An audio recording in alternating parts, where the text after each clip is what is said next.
Dia tidak ingin pergi, tapi dia harus pergi. Dia melepaskan tangan putri dengan sangat enggan. Begitu dia melepaskannya, putri yang sedang tidur nyenyak tampak ketakutan dan mengulurkan tangan untuk meraih tangannya. Gavin tidak tega membiarkannya tergantung, jadi dia terus memeluknya. Setelah memegang tangannya, wajahnya panik perlahan memudar dan dia tampak tenang. Kali ini, Gavin tidak menarik kembali tangannya. Sebaliknya, dia menoleh ke sekretaris dan berkata, "Katakan pada Dimas bahwa saya tidak bisa kembali. Dia bisa melakukan apa yang dia anggap perlu." "Apa? Lakukan sesuai keinginanku? Dia tidak akan kembali." Dimas mengabaikan ketenangannya dan berteriak keras. Meskipun dia tahu bahwa presiden mereka terlalu peduli pada gadis itu, dan dia akan melakukan sesuatu yang tidak terduga, dia tetap terkejut ketika mendengar pesan sekretarisnya. "Ya, Tuan Dimas, itulah yang dikatakan Tuan Presiden." Sekretaris itu tergagap. Dia mengulangi pesan awal Tuan Presiden dan tidak meninggalkan satu kata pun. "Dia benar-benar membuatku kesal. Dia hanya bisa marah dan mengumpat keras-keras saat presiden tidak ada. Jika presiden ada di sana, dia hanya bisa diam." Sekretarisnya bertanya, "Tuan Dimas, apa yang harus kita lakukan sekarang?" "Beritahu Nona Saras segera. Katakan padanya bahwa Tuan Presiden tiba-tiba jatuh sakit." Saat ini, Dimas hanya memikirkan satu solusi. "Tuan Presiden sakit?" Sekretaris itu ragu-ragu sejenak sebelum dia segera berkata, "Saya akan segera memberitahunya." Menggunakan penyakit sebagai alasan dapat membantu presiden dalam putaran ini. Ini bisa menahan benteng untuk sementara. Di saat yang sama, situasi putri juga meningkat pesat. Saat dia membuka matanya, dia melihat kakaknya David untuk pertama kalinya. "Siapa kamu?" Putri sangat bersemangat, tapi dia menyembunyikan ekspresinya dengan baik. Dia mengedipkan matanya dan bertanya dengan lemah. Wajah ini adalah wajah yang muncul dalam mimpinya, dan dia menyuruhnya untuk tidak takut. Dia mengatakan bahwa dia adalah saudara laki-lakinya David.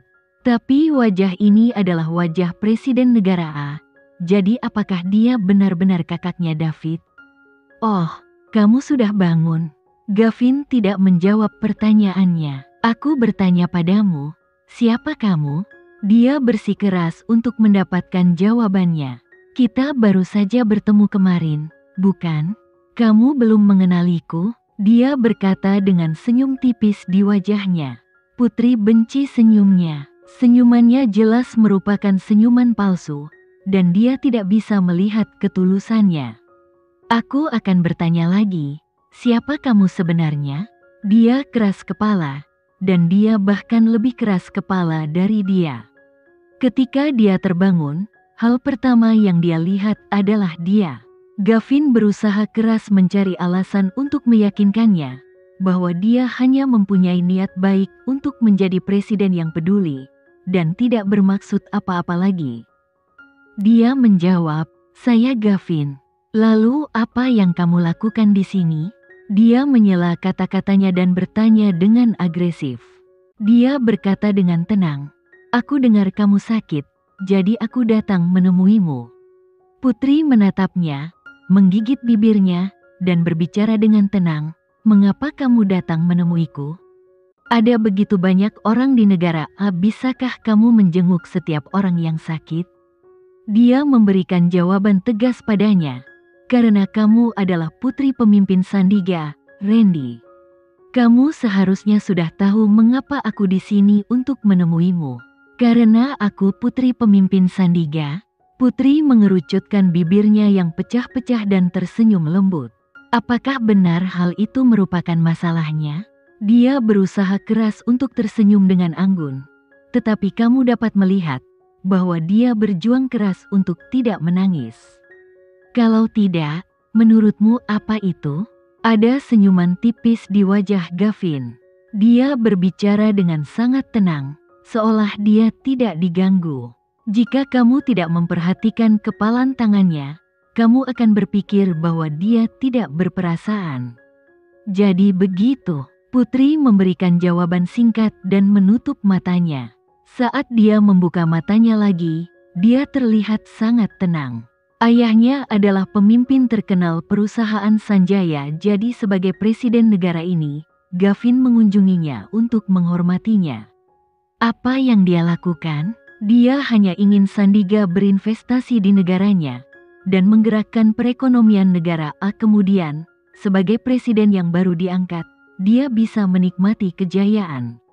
Ini adalah penjelasan yang bagus mengenai motif presiden saat ini. Ini pastilah motif tersembunyinya. Dia harus merawatnya karena dia istimewa. Putri memandangi wajahnya yang cantik dan rahangnya yang kuat. Dia memperhatikan senyuman yang dia tunjukkan yang tampak seperti dia menyamarkan emosinya yang sebenarnya. Dia jelas-jelas adalah kakaknya David, tapi dia tidak mau bersatu kembali dengannya.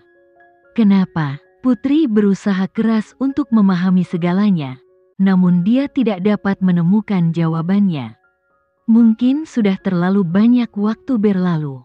Kakak David yang sangat menyayanginya, bukan lagi kakak David yang sama. Dia terlalu naif. Dia selalu merindukannya dan memikirkannya. Dia berpikir bahwa dia akan merindukannya juga, namun ternyata tidak terjadi. Jadi itu alasanmu? Dia menggigit bibirnya dan bertanya lagi. Dia ingin memberinya kesempatan lagi. Ya, jawabnya cepat dan tegas. Saat ini, hati Putri sangat tenggelam dan dia merasa seperti kehilangan sebagian dari hatinya. Mungkin itu adalah kepolosan yang dia miliki dulu. Dia begitu gelisah hingga mulai terbatuk-batuk. Sepertinya dia tersedak sesuatu dan tidak bisa berhenti batuk. Batuknya semakin parah dan dia tampak sangat kesakitan. Gavin mengulurkan tangannya dan ingin menepuk punggungnya. Tapi sebelum dia bisa menyentuhnya, dia mendorongnya menjauh. Dia memelototinya. Pergi, jangan sentuh aku. Gavin hampir menyebut nama masa kecilnya secara spontan, tapi dia berhenti tepat pada waktunya. Gavin menatapnya sebelum dia berdiri. Lalu, dia sedang berjalan ke pintu, dan ketika dia mendengar suara Putri di belakangnya. Saudara David, dia berhenti berjalan ke depan dan dia berdiri diam untuk beberapa saat. Namun, dia tidak berbalik untuk menemuinya. Aku ingin memperjelasnya. Jika kamu tidak mau mengakui bahwa kamu pernah mengenalku sebelum kamu keluar dari pintu ini hari ini, kamu tidak akan lagi menjadi saudaraku David lagi. Putri mengertakkan gigi. Dia bersungguh-sungguh dengan setiap kata yang dia ucapkan, dan dia memberinya ultimatum. Tiba-tiba hatinya terasa sakit, dan dia berkeringat dingin. Dia tidak mempunyai kekuatan untuk bergerak maju. Dia tersenyum lembut dan berkata, "Aku tidak pernah menjadi saudaramu, David." Dia mengucapkan kalimatnya dengan keras dan jelas. Setelah menjawabnya, dia pergi. Dia bahkan tidak menoleh ke belakang. Meski dia sudah pergi beberapa lama, Putri masih melihat ke pintu. Dia melihat ke arah di mana dia menghilang dan menatap kosong ke depan. Kata-kata yang diucapkannya masih bergema di benaknya. Saudaramu David tidak pernah. Dia berbicara dengan sangat tenang. Kakaknya David tidak akan pernah mengucapkan kata-kata tidak berperasaan seperti itu padanya, dan dia tidak akan menyakitinya. Dia pasti tidak akan meninggalkannya jika dia sakit. Oleh karena itu, kali ini Putri yakin bahwa Gavin hanyalah presiden negara A, dan tidak ada hubungannya dengan saudara David. Kondisi Putri semakin serius. Dia tidak dapat pulih dari demam tinggi dan dia bahkan didiagnosis menderita pneumonia. Kondisinya membaik setelah beberapa hari mendapat infus. Dia berbaring di tempat tidur selama seminggu lagi. Selama jangka waktu ini, dia tidak keluar rumah sama sekali, jadi dia merasa seperti akan membusuk. Dia tahu bahwa dia akan mudah jatuh sakit lagi jika dia melanggar perintah dokter. Jadi dia tinggal di kamar dengan patuh beberapa hari ini. Dia sering menjelajahi internet dan menonton banyak acara makanan. Seringkali, Safira berbagi cerita tentang negara A dengannya. Namun, Safira adalah orang yang tidak mengerti apa-apa. Dia tidak tahu banyak tentang hal lain kecuali makanan. Terkadang, Putri mempertanyakan bagaimana dia bisa unggul dalam bidang akademisnya. Putri, pembantu membuatkan jus untukmu untuk meningkatkan kekebalanmu. Safira memegang secangkir jus hijau dan memandang Putri dengan riang. Oke, tolong ucapkan terima kasih padanya. Meski lahir di keluarga Sanjaya dan dimanjakan oleh keluarganya sejak kecil, Putri tidak sombong.